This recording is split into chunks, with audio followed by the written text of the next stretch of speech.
todos, boa noite. Confesso que nunca estive diante de personalidades tão ilustres da Federação e de tão seleta plateia. Perdoe alguns tropeços de minha parte, talvez falta de experiência ou causado pela emoção. Eu gostaria, de início, de saudar Sua Excelência o Ministro da Justiça,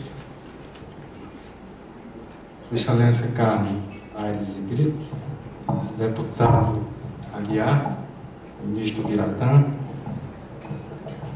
e, para resumir, prestar a minha homenagem, me referindo a duas pessoas muito queridas e admiradas por mim, São Professor Paulo Bonavides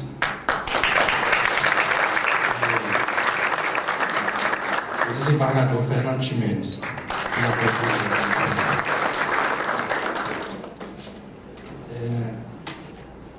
Nessa mesa, eu sou talvez mera figura decorativa, opaca.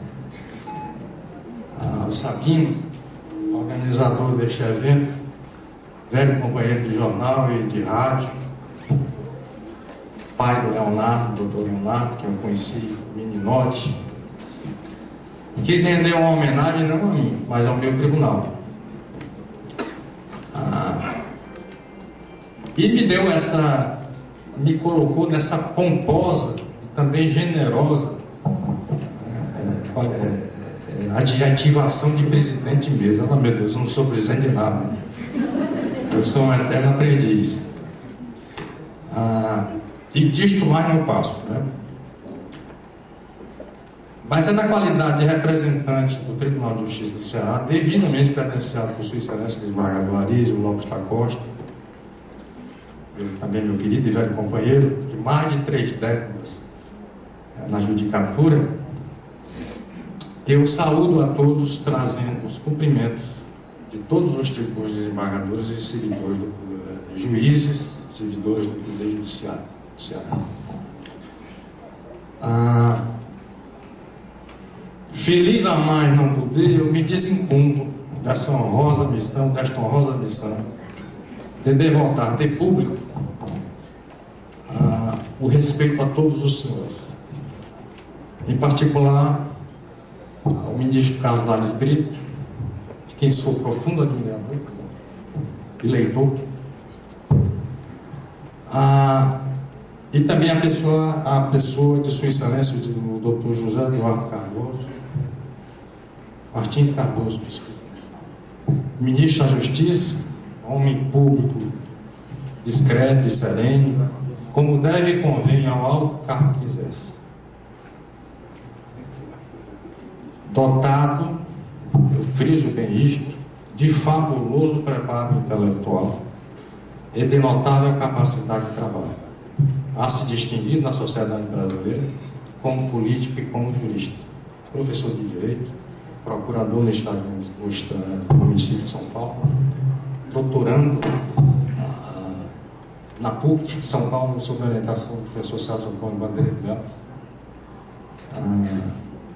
Foi vereador, presidente da Câmara Municipal, vereador mais votado em São Paulo.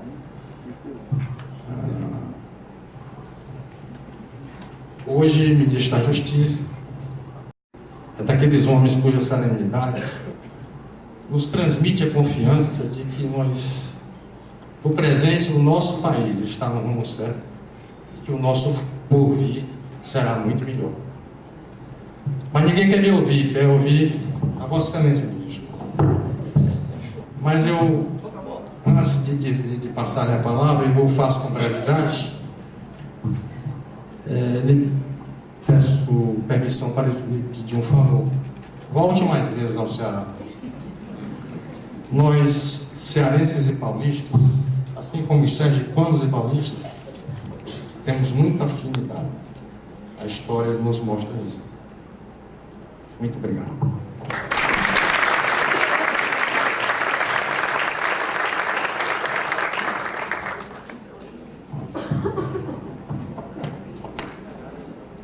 Passei já. Passei sabendo.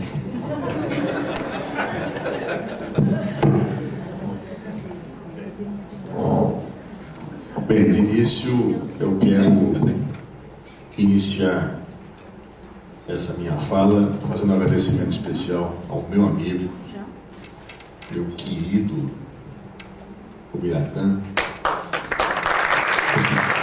pessoa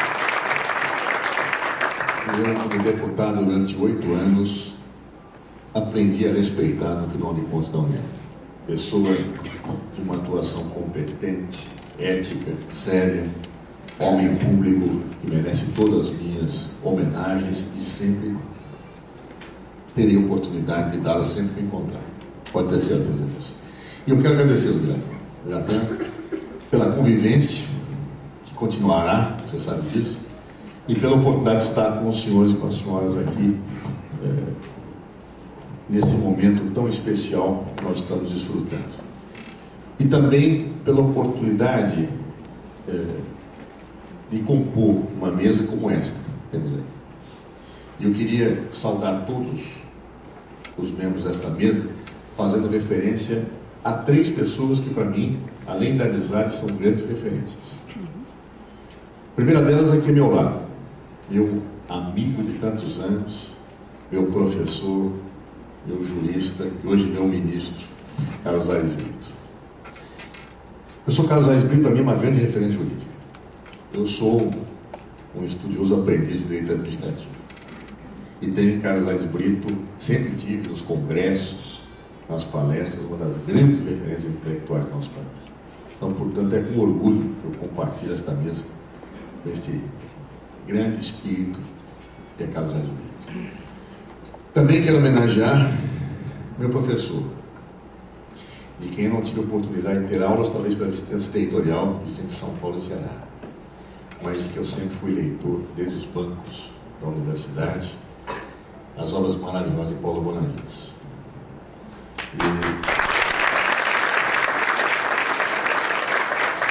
Eu não queria aqui dizer, mas todos sabem, que sem sombra de dúvida, Paulo Bonavides é uma das grandes referências jurídicas brasileiras da nossa história.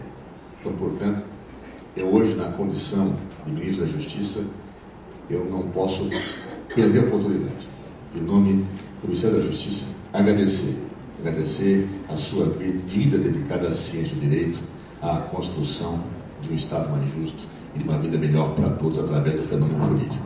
Obrigado, Paulo. E saudar também meu querido companheiro de partido, que tanto tempo ficamos juntos na Câmara dos Deputados e hoje ele é senador e eu já não tenho mais um mandato por opção daquela casa, que é o senador Pimentel. Pimentel é um daqueles parlamentares que orgulha o parlamento brasileiro. Eu costumo sempre dizer o seguinte, que eu nunca acreditei na infalibilidade das pessoas. Eu gosto de dizer que os papas eram infalíveis. E isso a história demonstrou que não era correto. Mas se alguém chega perto desse dom, é o Pimentel, quando se pergunta para ele alguma coisa que envolve números, análises financeiras, análises administrativas. E quando eu tinha alguma dúvida disso, porque nós, do direito, professor Brito, nós temos dificuldade um pouco. Quando ultrapassa o 2 mais 2 da aritmética, nós nos perdemos um pouco nos meandros das equações. E aí, sempre que eu tinha dúvida, eu perguntava a Pimentel e nunca me decepcionei com a opinião errada. Um dos grandes parlamentares brasileiros deve ter o Estado do Ceará orgulho de ter um senador como o Pimentel. Obrigado. E uma pessoa dessas 3 personalidades que tem para mim como referências de vida, eu saúdo todos os senhores que aqui estão, nesta mesa e nesse plenário. Quando o nosso presidente do seminário, Ubiratã Aguiar, me pediu que viesse participar de um seminário de altos estudos sobre administração pública, obviamente, me perguntei sobre o que eu poderia falar nesta tarde. Obviamente tem que ser alguma coisa relacionada com a administração e com o papel que hoje eu ocupo no governo brasileiro. E pensei em desenvolver um tema que talvez seja uma das grandes questões que envolve hoje o cotidiano do Estado brasileiro. Eu gostaria de falar um pouco sobre administração e segurança pública, que é um pouco a reflexão que eu sou obrigado hoje a fazer pela função que me impõe. Iniciarei essa reflexão dizendo que uma das grandes conquistas do nosso povo, sem sombra de dúvida, foi o Estado de Direito. Muito se lutou por ele. Na nossa história, talvez tenhamos vivido mais períodos de regimes autoritários, mais violação de direitos, do que momentos em que o Estado agisse na perspectiva de evitar essas violações. Ou seja, talvez na nossa história tenhamos tido mais autoritarismo do que liberdade. E por isso, quando nós conquistamos o Estado de Direito, hoje muito fortemente sacramentado na Constituição Federal de 1988, nós temos que compreendê-lo e saber que as políticas públicas todas devem ser construídas a partir desta matriz. Matriz que é a conquista histórica e matriz que é a conquista do direito positivo. Nosso ilustre amigo comum, o professor Celso Antônio Monteiro de Mello, costuma dizer que o Estado de Direito é fruto de uma série de pensadores, mas tem dois pensadores que talvez sejam a síntese, a referência simbólica, intelectual, do arquétipo que se concebeu em torno desse Estado que se consagrou para o mundo no final do século XVIII. Jean-Jacques Rousseau, Montesquieu, talvez sejam os dois grandes símbolos de referência teórica, que pelas suas reflexões acabaram dando os alicerces do Estado de Direito.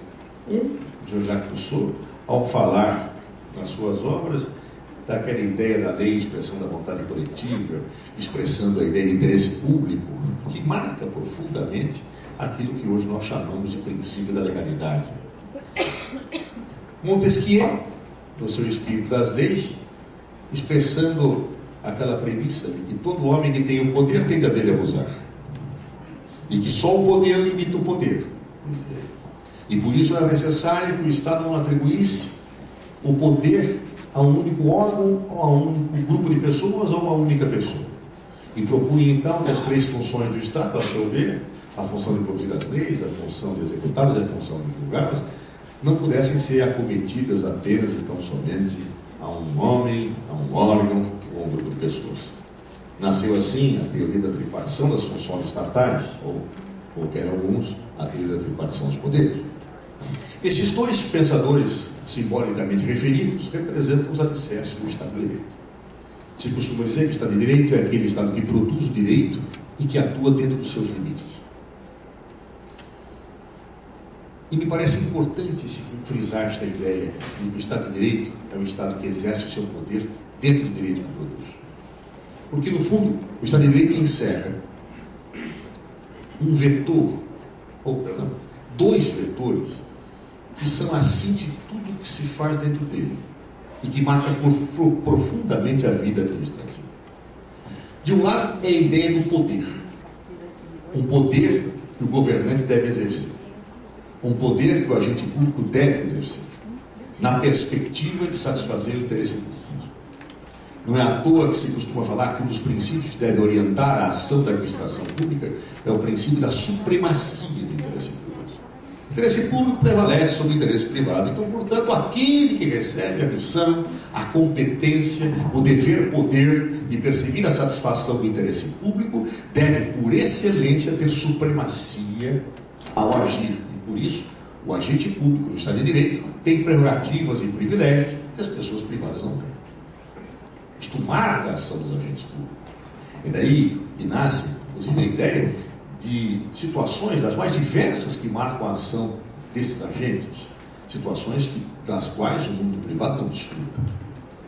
Mas se, por um lado, o governante tem o poder, ou tem as prerrogativas e os privilégios que o movem a buscar a satisfazer o interesse público, de outro lado, no Estado de Direito, ele tem limites que o mundo privado não tem. Ou seja, como dizia um ilustre publicista, toda noção de direito envolve necessariamente a noção de limite. Dizer que alguém tem direito significa que tem uma prerrogativa, mas não mais que aquela prerrogativa. E, portanto, está dentro da noção de direito, está afirmada dentro da noção de direito, a noção de limite à prerrogativa que é deferida a quem tem. Ora, é daí que se extrai a ideia de que, se por um lado o interesse público envolve uma supremacia, se por um lado ele dá privilégios e prerrogativas à autoridade, de outro ele dá limites. Nasce também a ideia contraposta, que serve como um freio e contrapeso à supremacia do interesse público, que é a ideia da indisponibilidade do interesse público. Ou seja, o interesse público é indisponível, ele só pode ser disposto pelo agente público dentro dos estreitos limites daquilo que a lei consagra. Então, portanto, o administrador tem limites muito fortes, que não existem no mundo privado. Como já também se disse, administrar é aplicar a lei de ofício, nos poderes e, portanto, nos deveres. Ora, o Estado de Direito, portanto, ele é sempre marcado por esse tensionamento de dois vetores: poder, limite, limite, poder. É desta síntese que nasce o regime que deve orientar a ação do administrador público e, portanto, a elaboração de políticas públicas. Por que fiz esta rápida ponderação até marcada por obviedades que seguramente todos os senhores conhecem? Por uma razão muito simples. Quando se fala de segurança pública, é muito comum nós esquecermos que a matriz da qual devemos partir para fazermos e formularmos ações nesta área devem necessariamente se dar nos campos do Estado de Direito, onde a política de segurança pública exige que o Estado haja com poder, mas haja com limite. É muito frequente nós falarmos de segurança pública e só lembrarmos do poder. E raramente, quando falamos de segurança pública, lembramos do limite. É por isso que a figura do abuso do poder, que é a ultrapassagem do limite para o exercício do poder, às vezes se faz tão frequente no exercício de política de segurança pública. E às vezes chegam até, professor Brito, a serem aplaudidas pela sociedade.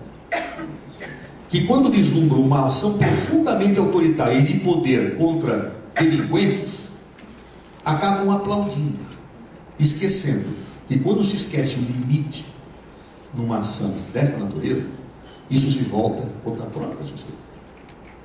Ou seja, a ideia de poder e de limite deve marcar profundamente as políticas de segurança pública. Bem observado. É necessário que se faça justiça, não que se seja justiceiro. E às vezes, quando se fala de justiceiros, nós vemos as pessoas dizendo a isto mesmo: bandido bom é bandido morto. Quando, na verdade, se esquece que sociedade boa é sociedade viva. E uma sociedade viva é aquela que faz e delega a seus governantes poder, mas também exige dele os seus limites. Recentemente, eu me vi envolvido numa polêmica que eu achei, no mínimo, curiosa. Nós tivemos uma ação da Polícia Federal, que é um órgão que atua dentro da justiça com um grande padrão de excelência e republicanismo, que foi chamada Operação Voucher. E que prisões foram cumpridas pela Polícia Federal por ordem judicial. E no momento em que foram cumpridas, o questionamento que me era feito, inclusive por órgãos de imprensa, era: o senhor não tem a Polícia Federal sob controle? O senhor não sabia que esta operação ia ocorrer? O senhor não avisou ninguém que ela iria ocorrer? Eu, no primeiro momento, me espantei. Por que deveria o ministro do Estado da Justiça controlar uma operação que cumpria a ordem judicial? Por que ele deveria ser informado previamente? Para quê? Para avisar as pessoas que seriam presas?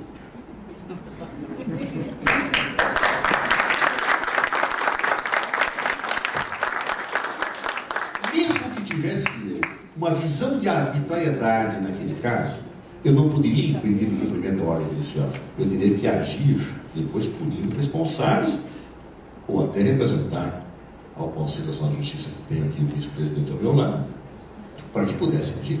Agora, a mim não cabe o controle político de ações policiais no Estado de Direito. Inclusive, eu declarei para a imprensa: se esperam do ministro da Justiça que faça algum tipo de controle ou filtro político de ações que a Polícia Federal vai desenvolver, estão enganados. Mude o ministro. De mim não esperem isso. E acredito, muito francamente, nessa situação que estou dizendo. O que não quer dizer que o ministro, a autoridade pública, deve estar inibida diante de abusos que autoridades policiais ou quem quer que seja cometam. Por exemplo, falou-se das algemas. Ora, essas algemas foram utilizadas em desconformidade com a súmula do Supremo Tribunal Federal, aí eu tenho que apurar e punir vigorosamente autoridades policiais que fizeram isso. Mas é muito diferente controlar politicamente um órgão policial de punir abusos e transgressões que ocorram. Meu papel é punir transgressões, jamais fazer controles políticos ou filtros ideológicos em relação à punição aos meus inimigos, sim, aos meus amigos, nunca. Acho que isto caracteriza o Estado de Direito. E é nessa perspectiva que as políticas de segurança devem ocorrer, por mais espanto que isto aconteça. Num país marcado pelo autoritarismo, num país cuja cultura diz devemos levar vantagem em tudo. E se nós devemos levar vantagem em tudo, poupe seus amigos e use seus poderes contra os seus inimigos. Ora, todo homem que tem o poder tende a dele abusar. Somente o poder limita o poder. E eu acredito, sinceramente, que o ministro da Justiça e qualquer autoridade de Estado, como qualquer autoridade policial, tem o seu poder limitado pela lei. É ela que devemos seguir no Estado de Direito. E toda a política de segurança pública que nós temos que desenvolver, com sustos ou sem sustos, com represálias ou sem represálias, com compreensões ou sem compreensões, é dentro deste marco que nós devemos fazer. Absolutamente republicano e absolutamente respeitador do dever-poder que nos é outorgado por as investiduras que nos foram acometidas. Nessa perspectiva, o que nós temos buscado fazer?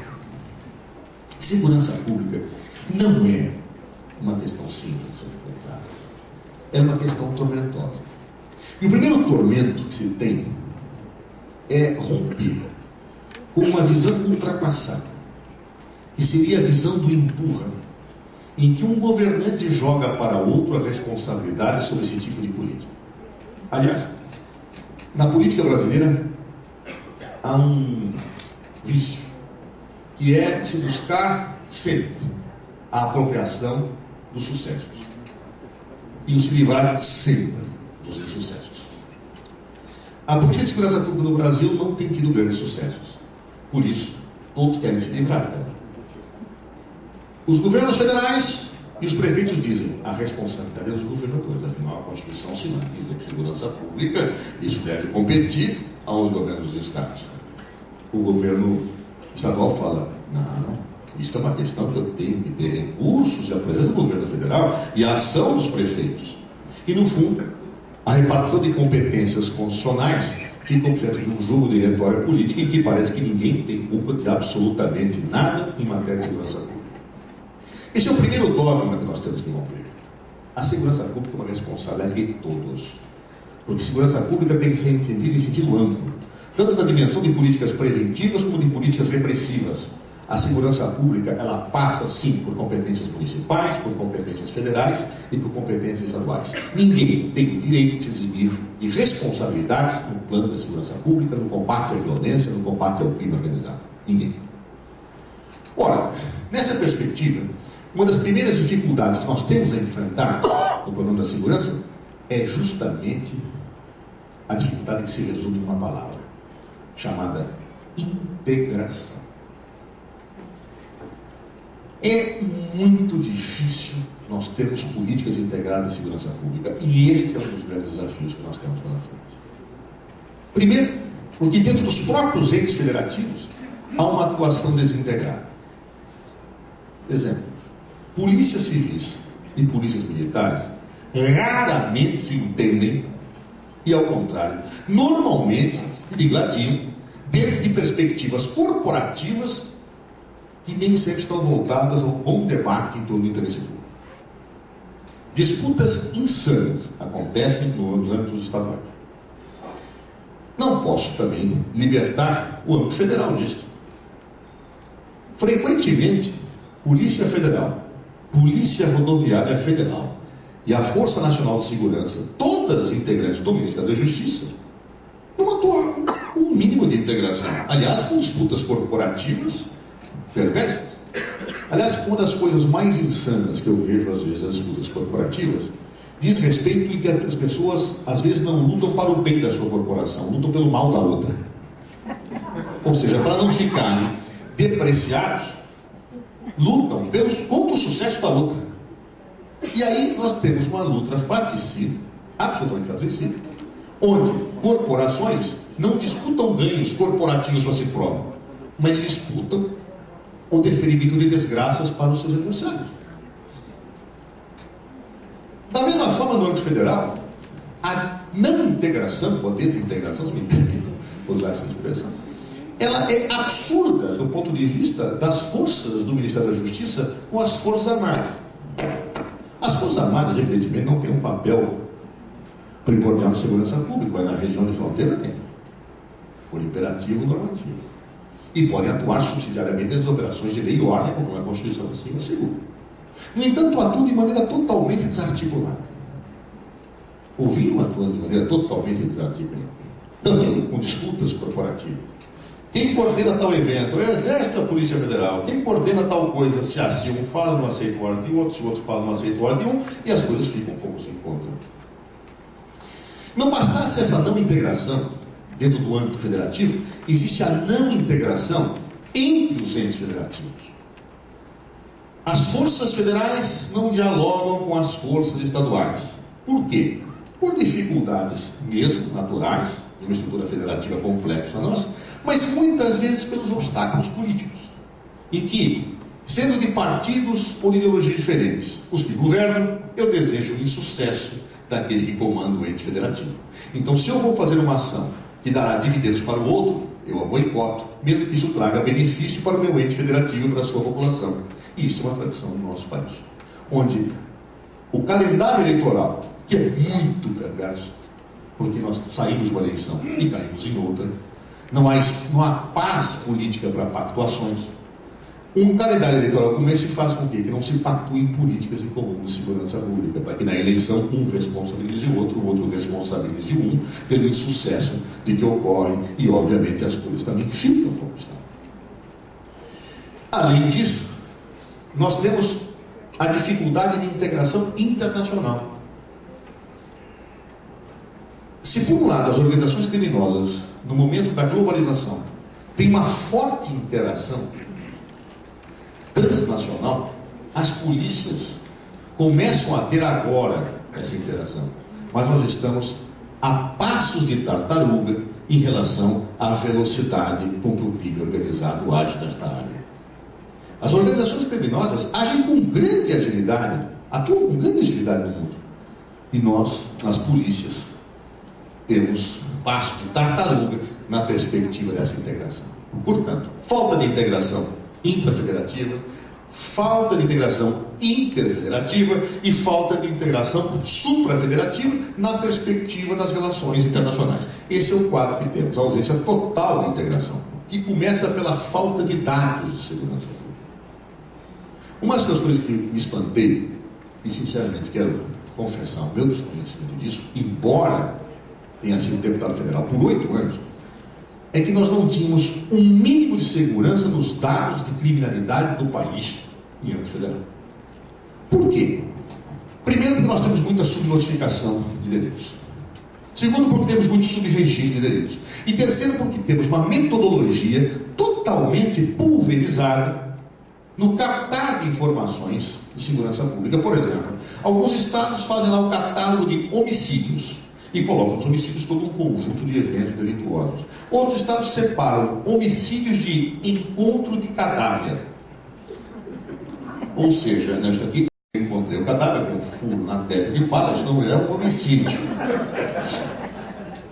Isto é um encontro de cadáver. Ou, isto não é nem homicídio nem encontro de cadáver, é resistência seguida de morte. Porque não é um homicídio. Ora, esses dados são colocados de uma tal forma que nós não temos nenhuma precisão na aferição de dados de onde acontecem os crimes. A tal ponto que o estudo mais atualizado que nós temos foi divulgado este ano sobre homicídios, chamado Mapa da Violência do Ministério da Justiça, que nós recebemos esse ano. Só que a base de dados desse mapa que eu divulguei e que me serve de orientação é do sistema SUS. Ou seja, dados do sistema de saúde que são muito bons para médicos, mas que para mim, que quero combater a criminalidade, me trazem grande dificuldade. E sabe de quando é a base? Em 2008, que é a mais atualizada. Ou seja, em 2011, nós temos que traçar uma política nacional de segurança pública, tendo como referência 2008. Considerando que o crime muda a cada instante, que as organizações criminosas se comunicam diariamente, alterando suas formas de atuação, eu tenho um mapa que me indica em 2008 o que eu devo fazer em 2011. O que leva a quê? A que um governante tenha que agir pelo feeling de policiamento público. E feeling, me perdoem a palavra estrangeira, tem um sentido muito subjetivo. Feeling pode ser dar dinheiro para os estados em que estão meus amigos. Não dar dinheiro para os estados em que estão meus inimigos. Feeling pode significar, eu acho que lá está violento. Feeling pode significar muitas coisas, menos política de segurança pública, focada em critérios objetivos e razoáveis de ação unificada na projeção do que se faz. Ora, esse quadro todo, portanto, nos obriga a primeiro buscar, em matéria de segurança pública, mais as nossas identidades do que as nossas divergências. Mais o que nos une do que nos diferencia. E, portanto, toda a ação de política em segurança pública hoje passa por algumas questões. Primeiro, pactuação.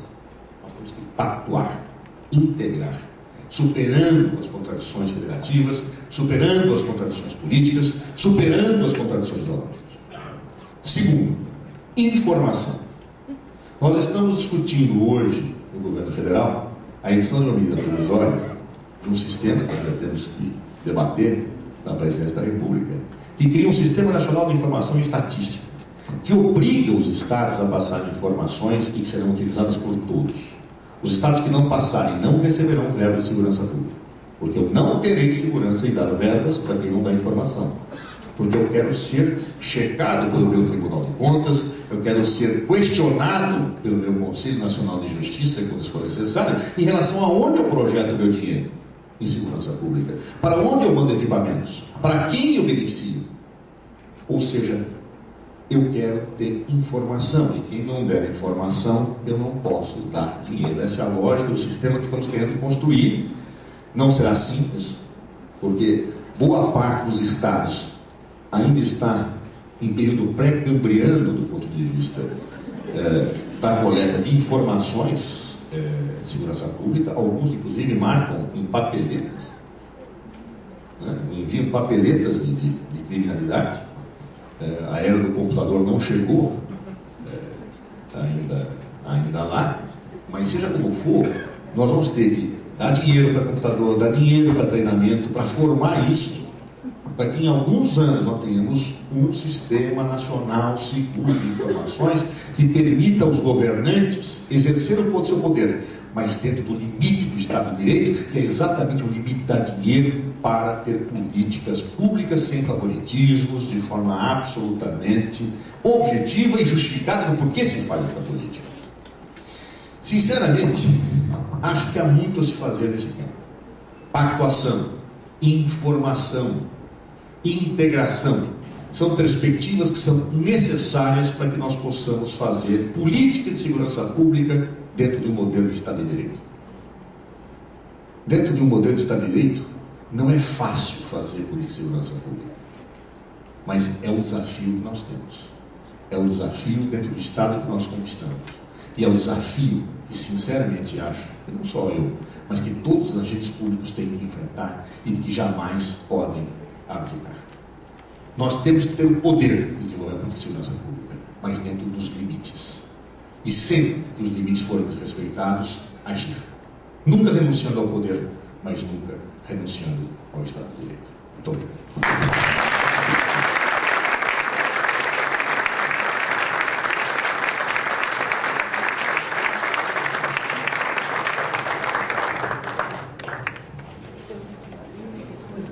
Na oportunidade deste ato solene de encerramento do primeiro seminário de altos estudos sobre a administração pública, o jovem senhor advogado Andrei Aguiar fará a entrega da carteira de advogado ao ministro Ubiratã Aguiar.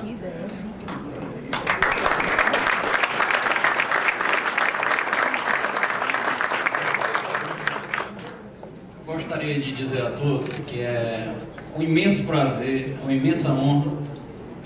Diria que eu não sou nem suspeito, eu sou impedido para falar deste grande homem que é Ubiratã. Tio, amigo, conselheiro, referencial de vida, referencial de ideais. E eu os digo isso não pelo meu posicionamento pessoal, mas depois de ele ser tão festejado e tão referenciado por autoridades, sim, que aí detém competência, detém legitimidade para passar essas palavras, passar essas emoções e esse sentimento a todos. Depois das brilhantes palavras do nosso querido Valmir Pontes Filho, depois das emocionantes palavras do nosso ministro Carlos Aires de Brito, eu tenho o prazer de convidar o nosso presidente da OAB Ceará, na qual estou representando nesta solenidade, para fazer a entrega da carteira da OAB, não dizendo aos senhores que eu estou tirando o ministro emérito da carreira pública. Ele simplesmente saiu de um cargo público, mas como agente público e formador de opinião que o é, assim ele permanecerá, traçando as suas poesias, não mais em seus votos, mas sim em suas petições, nos seus pareceres e nas suas sustentações orais, por que não dizer, em companhia do nosso ministro Carlos Aires de Brito no STF, ou no TSE, onde ele pretende atuar, mas enfim, continuando a nos brindar com a emoção que lhe é peculiar. Ministro emérito, meu padrinho, meu tio, meu companheiro, meu conselheiro, eu gostaria de que Vossa Excelência se levantasse, gostaria de convidar o nosso presidente da OAB para realizar a entrega desta carteira da ordem.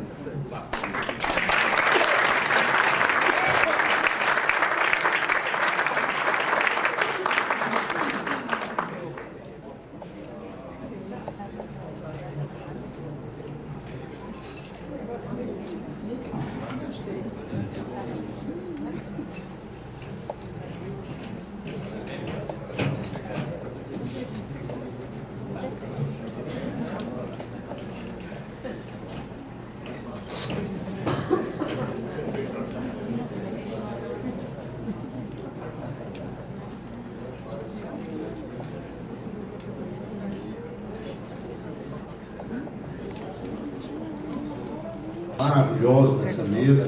Eu sou Paulo Bonavides, um dever doutrinário, nosso medalhista Rui Barbosa, muito contribui, e a felicidade de poder encontrar no nosso estado o ministro Carlos Aires de Brito, amigo da Ordem dos Advogados do Brasil. É sempre uma felicidade, porque eu sou Paulo Bonavides, estamos almoçando lá no Conselho, encontrar o ministro lá, sempre no almoço, sempre muito bem disposto com a classe, com a advocacia, ministro da Justiça.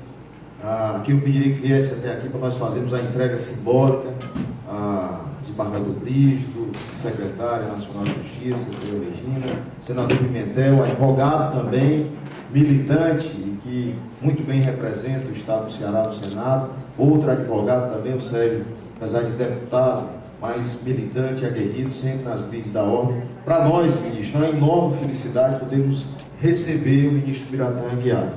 A Ordem dos Advogados do Brasil, pela capilaridade que tem em todo o Brasil, ela tem uma representatividade institucional muito grande. Nós, eu e Djalma Pinto, ontem debatendo, discutindo o combate à corrupção na Assembleia Legislativa, a gente pode ver a presença do povo na cobrança do dia a dia da ordem, como se a ordem fosse um órgão público mesmo. E essa história de luta e de vanguarda da Ordem dos Advogados do Brasil é construída passo a passo por cada um desses elos.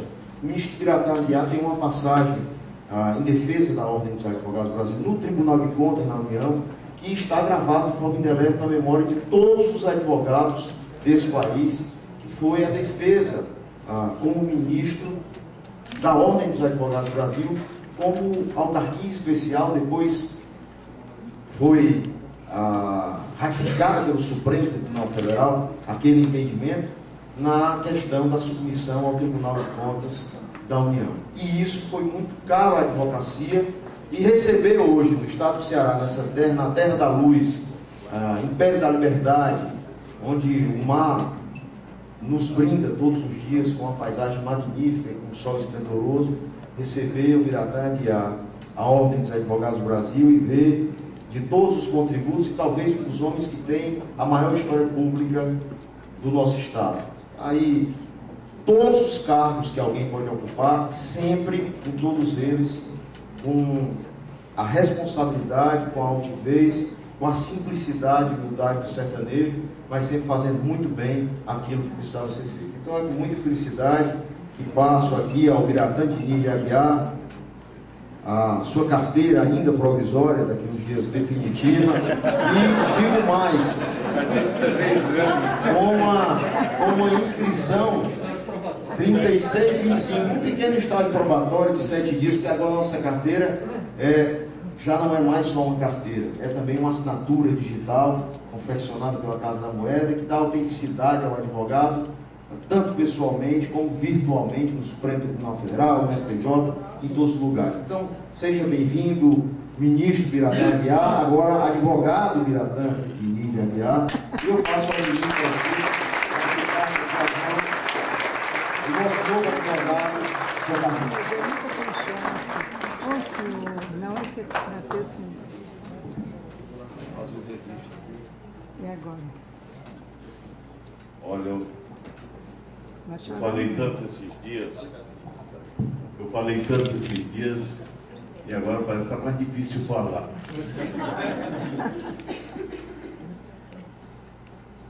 Edivaldo Boaventura, eu anotei aqui até porque não sou mais emoção, cuidado para me trair na hora. Eu registrei logo por escrito. Edivaldo Boaventura era um secretário de Educação do Ceará e ele da Bahia. E ele escreveu um livro, Ninguém se Perde no Caminho da Volta. Eu estou atravessando momentos que são aqueles momentos da estação da passagem. No Ceará, inverno e verão podem ter características totalmente diferentes do que em outras regiões assim são consideradas essas estações. O verão aqui é o sol inclemente, esturricando o chão. O inverno nós chamamos aqui a caída das águas, fecundando esse chão. Eu estou numa estação de passagem. Depois de tantos anos militando, quer no parlamento, quer em cargos do executivo e mais recentemente no tribunal, eu estou nesse caminho da volta à minha casa, a OAB, a Ordem dos Advogados do Brasil. E nessa volta, a emoção maior é de dizer, diante de amigos tão queridos, Sérgio Pimentel, está me subindo, inclusive, de ontem, líder do governo é outra coisa, Paulo Bonavides, ministro Aires Brito, a nossa secretária nacional de Justiça, o nosso vice-presidente do Tribunal de Justiça, o Brígido, e do ministro da Justiça, além do Andrei, meu sobrinho, amigo, companheiro do escritório agora. E diante do presidente da Ordem, de que se agradeço a Deus pela vida, se agradeço a ele e aos meus amigos tudo que me proporcionaram nessa caminhada, agora mais do que nunca. Além da vida, vou agora ser esse operador do direito, lutando pelas liberdades, pelos direitos e garantias individuais. Vou voltar a realmente a pisar o chão que Paulo Bonavides me ensinou quando professor de Teoria Geral do Estado, aqui na nossa Faculdade de Direito da Universidade Federal do Ceará. Onde amigos queridos me ensinam no dia a dia, como é o caso do meu desembargador Fernando Chimenez, e há pouco eu via Paulo Ponto Filho, do meu mestre Miramar da Ponte, companheiros, advogados, e como de Djalma Pinto, eu saúdo tantos outros companheiros advogados aqui presentes, dizer que volto a me lembrar do primeiro júri, no Ministério Público estava lá Zé Deusdete, e eu saí da Faculdade de Direito, ia defender um caso em que a medicina legal se fazia reclamar e presente naquele processo. E ele era o meu mestre dessa área lá de medicina legal. E nessa hora, era o discípulo que se postava diante do mestre e pedia ao conselho de sentença que atribuísse aquilo que eu pudesse contribuir naquela sessão do júri ao que havia aprendido do mestre. E os erros, as minhas limitações e as minhas deficiências. Então, ao meu Ceará e aos meus amigos aqui presentes, eu quero agradecer sinceramente, dizendo que o que pude fazer foi essa gente e esse povo, Valmir, que me ensinaram a fazer. Foi essa gente que me estimulou a realizar. E não leve em conta os defeitos. A falibilidade, aqui hoje foi discutida a falibilidade. Essa daí eu não poderia fugir dela. Procurei ao máximo acertar. Agora, uma coisa eu quero dizer, e vou fazer de público sem reserva nenhuma. Eu fui tão carinhosamente tratado pelos que aqui estiveram, talvez com a generosidade excessiva, mas eu posso também retribuir. Se eu sou fã de carteirinha do Aires Brito, e quando eu olhava vizinho a ele, o ministro da Justiça, aquele santuário sagrado da minha devoção, desde os tempos de presidente do Centro Acadêmico, Clóvis Bernardo, lá na Faculdade de Direito, eu acho que se completa com o vizinho dele quando for para lá. E como eu torci, mas quis o destino que ele fosse também para uma missão muito difícil. Mas não precisa dizer por que aquela casa se engrandece com a presença dele. A sua fala, a sua manifestação, a cátedra que exerce, já diz muito. E eu quero ver que esses meus sonhos se concretizem para que continue somando com Aires Brito e com tantos outros nomes que orgulham as letras jurídicas, que orgulham a mais alta corte do país, possam realmente fazer com que eu continue a chamar o Supremo Tribunal Federal o santuário sagrado da minha devoção. Muito obrigado de coração, Valdemar.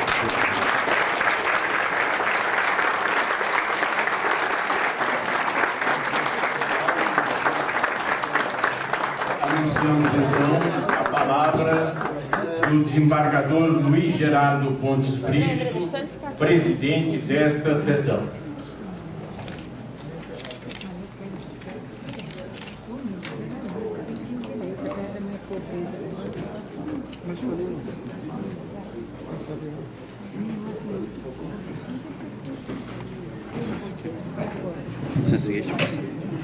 Eu queria dizer aos senhores que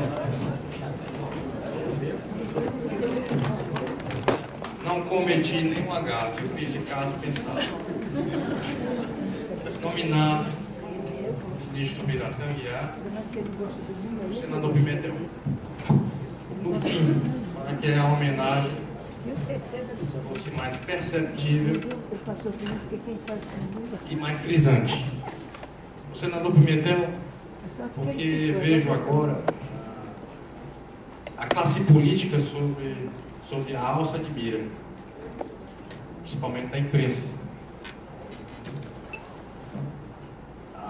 Não há democracia sem participação ativa da classe política. Há maus políticos, é verdade. Mas é a exceção que confirma a regra de que nós temos bons políticos, e muitos bons políticos. O senador Pimentel é um exemplo frisante.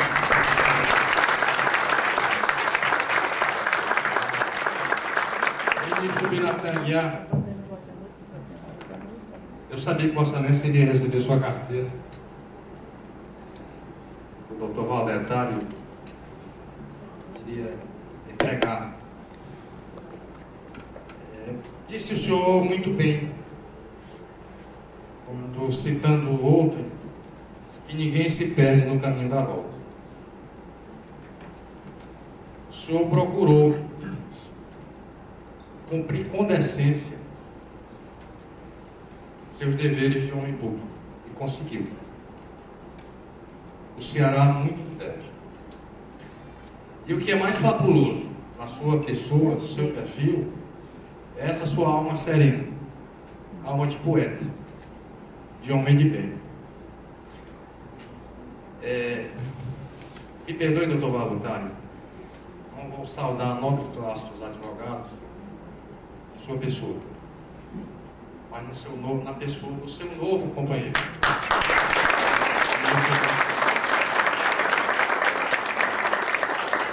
Senhor ministro da Justiça, suas palavras foram sábias e belas.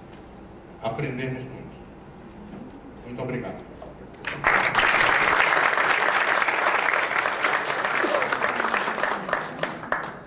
Então, só nos resta, em nome da Fundação Instituto Delmiro Gouveia para o Desenvolvimento e do presidente do seminário, ministro Biratã Aguiar, agradecer a presença de todos e esperamos ter contribuído para a troca de experiências e engrandecimento de todos que estiveram conosco estes 3 dias do primeiro seminário de altos estudos sobre administração pública.